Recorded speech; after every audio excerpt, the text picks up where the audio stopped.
Hi guys, this is my Gibbons chapter 7 and 8 reflection. I'm Kevin Straub, and I made a little PowerPoint for us to follow. So here we go. So chapter 7 is titled Listening, an Active and Thinking Process. It focuses on the valuable skills of learning, or its valuable skills of listening, and the skill that can be honored in the classroom, as well as a tool that can be used to further develop the English language proficiency skills of English learners. Very crucial portion of learning a language is listening. And it goes on talking about how listening ability develops in both one-way and two-way concepts. So there should be a balance of both in an effective listening program.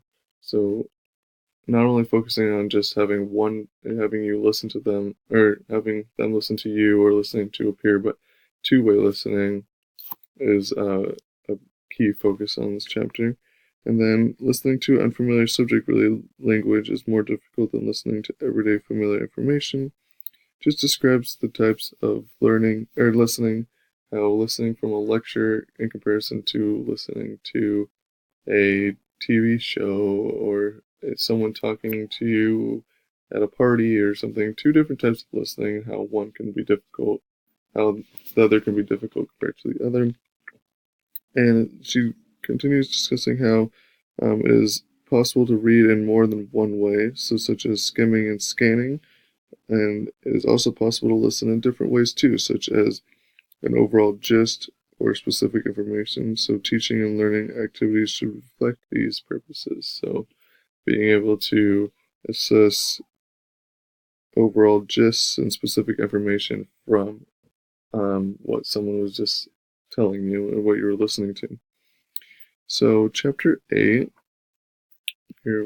chapter 8 is developing an integrated curriculum. So what she mostly points out is how language is best learned through meaningful use in a variety of contexts, and the whole curriculum can be viewed as a resource for language development, and how an integrated curriculum takes into account both the language learning needs of the learners and the key language that is required to learn subject content. Very effective speakers and writers reflect on how they use language. So you want them to not just have surface level meaning, but reflect on how they're using the language. And then she kind of continues on saying how all units of work or topics should be unpacked for language and clearly relate subject activities and outcomes to learning language outcomes. So connecting both the activities and outcomes to language outcomes, making sure that you're always integrating language learning. And then in the integrated unit, she discusses how children will learn language, learn through language, and learn about language. So learning language in three different kind of ways. So learning language, learning through the language, and learning about the language. The process.